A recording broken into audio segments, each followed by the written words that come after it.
Hey guys, it's Kimberly from Keep the Tail Wagging, a blog about raw feeding, raising dogs naturally, and my life with dogs. And hopefully this will be a very quick video, but I want to let you know that Scout has transitioned. He was diagnosed with canine lymphoma in February of 2021, and he passed away on August 13th, 2022. So he gave us more than 520 days post-diagnosis, which is astounding. In fact, the veterinarian and her team who helped us with his transition were blown away by the fact that he lived so long with that diagnosis. And I know that a lot of people are curious about, what happened, want to know, what did you do, as if, I know that people aren't blaming me, but a lot of times people feel like, well, if I know what they did wrong, then I'll make sure not to do that so that my dog will be fine. Well, there was nothing we did wrong. In fact, we did everything right.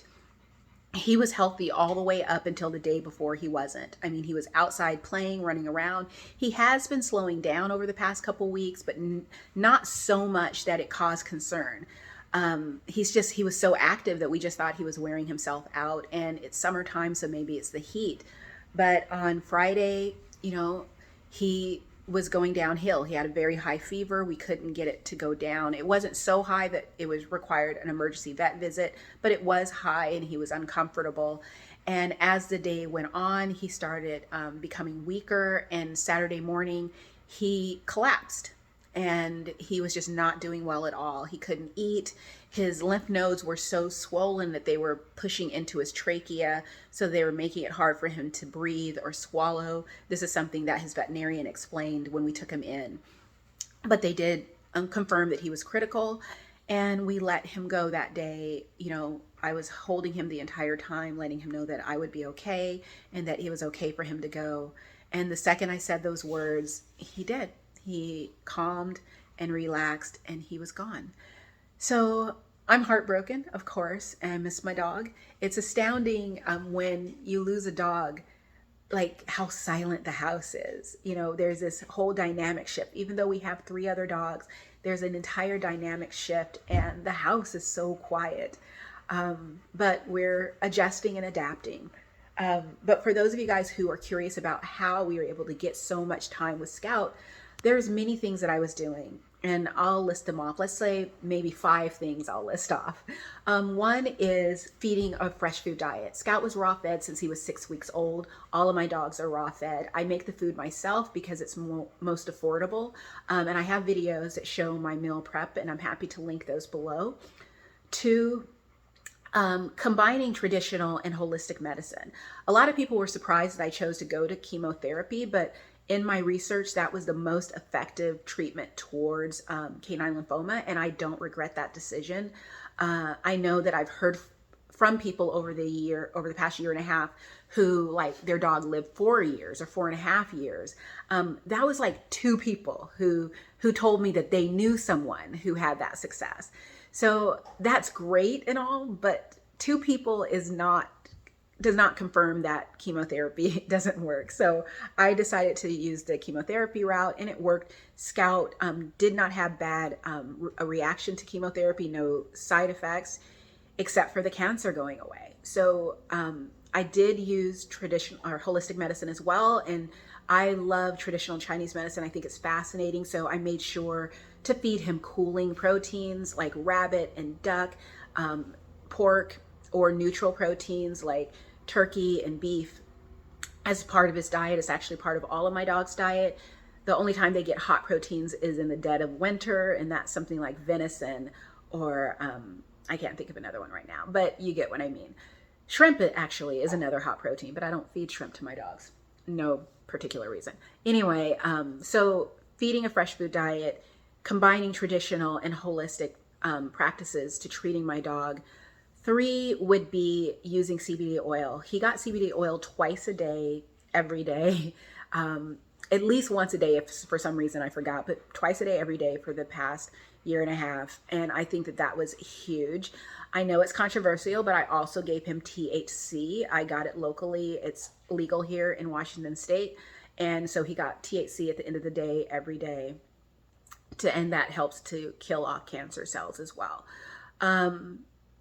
medicinal mushrooms were a big part of his diet. I will put links to the 3 brands of medicinal mushrooms that I like. I prefer tinctures to powder in most things, and I think that that's important for medicinal mushrooms. I'll also put links to the CBD oil that I gave to him as well.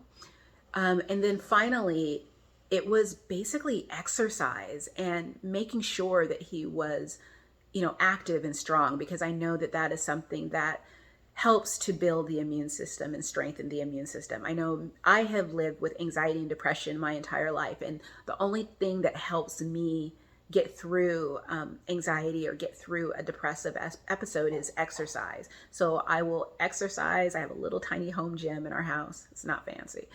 It has an elliptical and some weights. Or I go for long walks, but I do something to get out in the fresh air, and that helps me feel really good. So that's something that felt it was important for all of my dogs, specifically Scout. So those are the reasons why I really think that he was with us for so long. A couple bonus things that I've been thinking about is the fact that Rodrigo, my dog, he is 12 and a half years old right now and doesn't look it, doesn't act it. And I think the reason why he's so healthy is because he's had a history of gut issues. So when I switched him to raw, I was heavily focusing on his gut health. And I did that with all of my dogs, but specifically Rodrigo. So I think that Scout benefited from those changes, adding fiber to the diet, making sure that, their gut was healthy and strong, with fermented foods like kefir or fermented fish stock.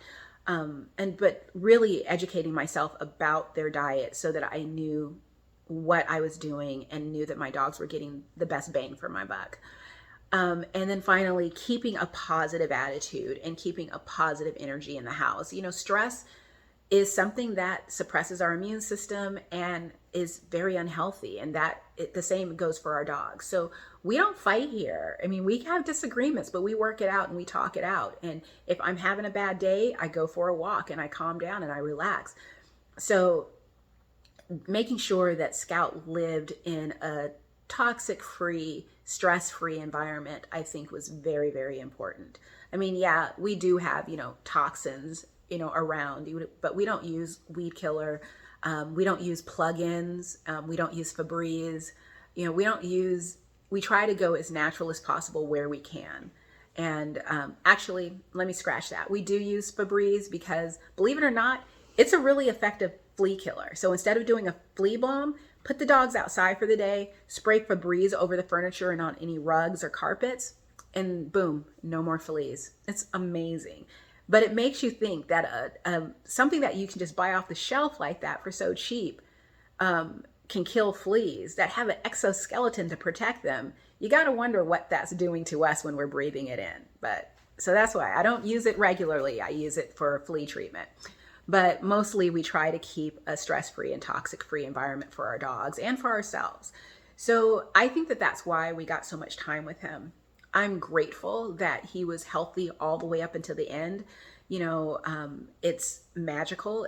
I couldn't have asked for a better end. I would never have wanted to see this happy, healthy dog be sick for an extended period of time where he couldn't run, he couldn't play, he couldn't eat. He loved to eat. He loved to run. He loved to play. He loved to swim. I would have hated to see that spirit squashed from him because his body couldn't handle it. So I'm grateful that we were able to let him go and he didn't suffer for long. I want to say thank you to everyone who sent amazing messages to us. I really appreciate it. And that is our story. And I hope that Scout's journey serves to help other people as they're going through the same journey with their dogs. Thank you guys so much for watching. If you want more details, feel free to follow me over at keepthetailwagging.com or check out my Patreon, only $1 a month. I know that's not advised, but I'm not trying to get rich. I'm just trying to share information. And it's nice to be able in a place where no distractions, social media distractions. So I really love Patreon. So check me out over there. I will put links to everything below. Thanks again for watching, guys. Like and subscribe. Bye.